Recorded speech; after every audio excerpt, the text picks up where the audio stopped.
I bet you, just like me, have experienced loneliness at some point in your life.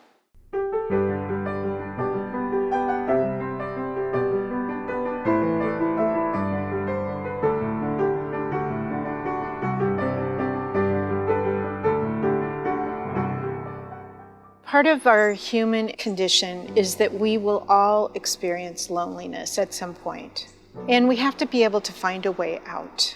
The psalmist said in Psalm 25, "Turn to me, Lord, and have mercy, for I am alone and in distress." There are varying degrees of loneliness, including some is very fleeting. I picture a little girl sitting on the bench at school, and she feels so alone, and there's kids running all around her.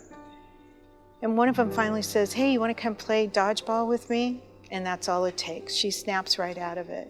But sometimes it leads to major distress. And we really actually can lose sight of God in the midst of that. Loneliness affects our physical, emotional, and spiritual well-being. Physically, we can feel and are very isolated and alone, particularly in this past year of the COVID pandemic.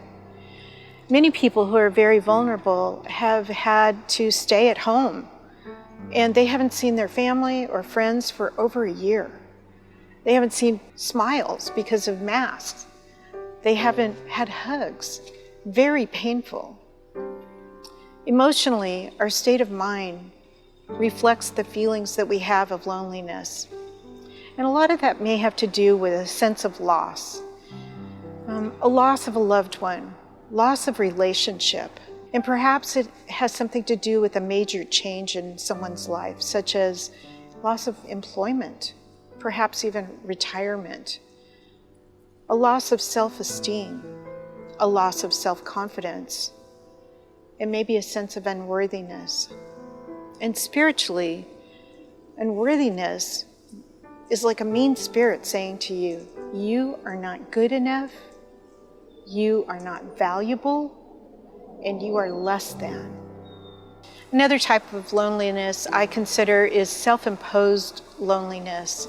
Too busy of a life, too many distractions, too many activities, cell phones, social media. It just draws you away from human contact. Some of the health risks related to experiencing loneliness, such as trying to comfort yourself with a variety of substances such as drugs or alcohol, food, gambling, porn, binging on TV. Some other effects from loneliness are a decrease in brain function, which really causes you to have that foggy mind, that confusion.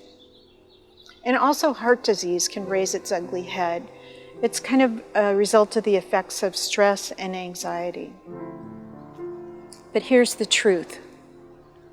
You are known by God intimately. He knows our innermost being and our thoughts. Why? Psalm 139 tells us that we are knit together in our mother's womb. He knows all about us. We are children of God. That is our identity. Loneliness is not our identity. In Psalm 130, from the depths of despair, I call for your help. O Lord, pay attention to my prayer. 2 Timothy 2 tells us, if we are faithless, he remains faithful. So ask him for more faith. How do we get out of this? To energize our brain and make it receptive. One of those things is deep breathing, where you extend your abdominal muscles. Slow, deep breathing. That is so therapeutic for you.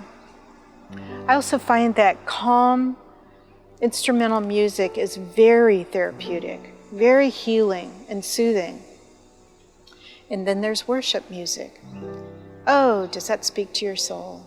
Develop a gratitude journal. That's about noticing the simple, like a flower, the soft breeze against your cheek, going out in nature and really walking around and experiencing it.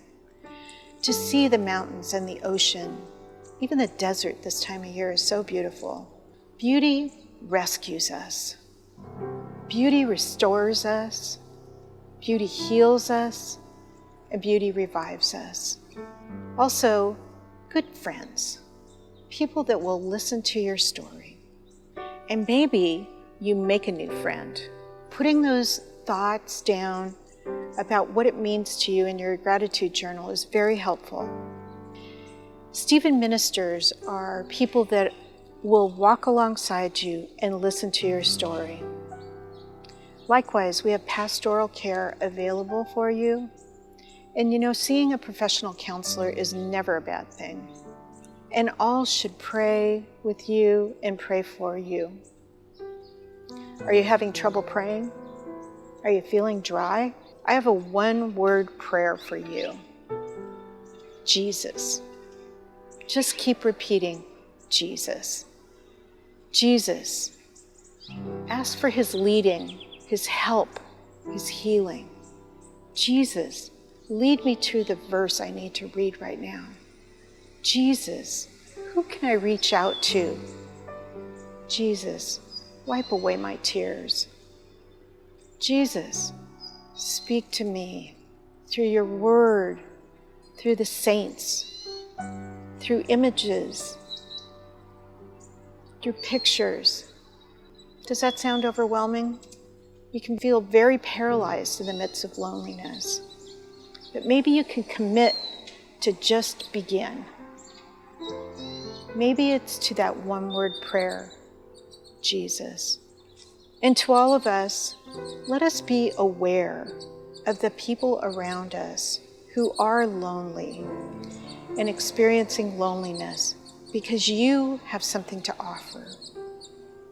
You can provide presence. That means show up. Show up and listen to that person's story. Pray with them. Be Jesus with skin on. And if that person rejects you, try it again. Show up again. Because isn't that our call? To love one another?